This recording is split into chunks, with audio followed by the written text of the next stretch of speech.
Good evening, good evening, good evening, all. Thoughts of the Anointed, yet again, here with another revelation, another thought. My tonight's word came from Ezekiel.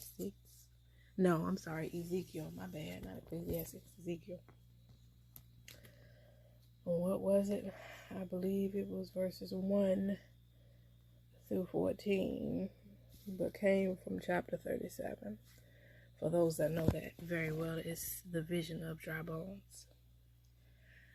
As I began to read it, because things like this fascinate me.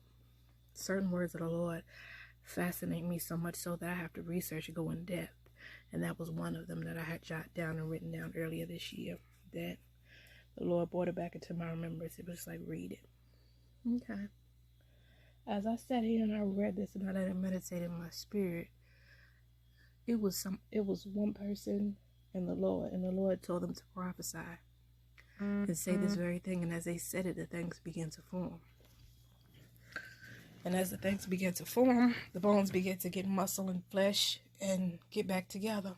They didn't have breath in them, and he said, call upon the four winds to give them breath.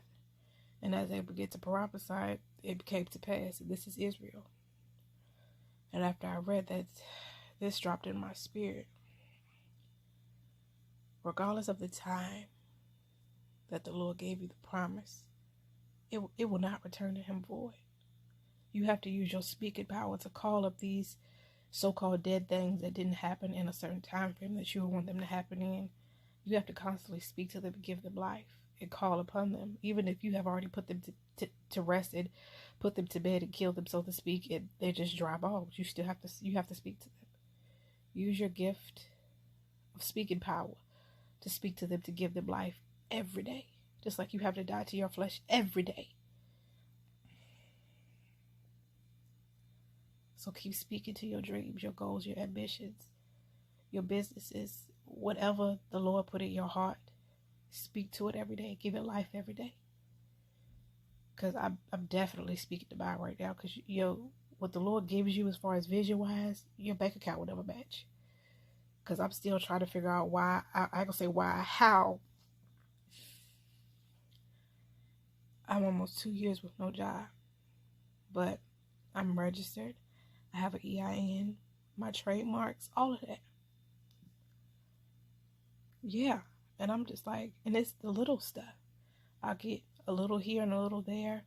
And secretly that will equal to the amount that I need. But I just have to get that little bit, save it, wait on something else to come along, and that I'll get and I'll have what I need to do it with. So please don't forfeit or give up on the things that were spoken over you because they don't happen in a timely manner.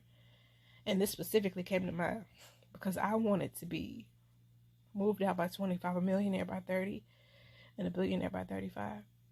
None of that came. None of that it didn't happen in that order, I'll say that. And when it didn't happen, by the time I hit 30, I just wrote it off. I'm like, oh, okay. It's just not finna happen. Not necessarily. Because like Glorilla said, I could be rich tomorrow. You are one blessing away from having all of what your heart desires. You are one blessing away from God turning around for you. So if you get another day to get up and wake up, say thank you, Lord God, for another day. Give me the strength to do all of what you called me to do today. You don't know who you may be. You don't know what investors that are just looking for somebody to invest in because they just have so much money that they don't know what to do with. They ain't gonna miss it. You know what? Let me help you. Let me invest $50,000 in you. Let me invest $100,000 in you. Matter of fact, let me just clear up and pay up all your debt. Fix your credit so you ain't got to worry about nothing because you are a genuinely good-hearted person. You'd be surprised. So with that thought, y'all have a good night. Y'all have a phenomenal week. Excuse my congestion. And I'll be back with another anointed thought when it does arise. Stay gifted, heavily lifted.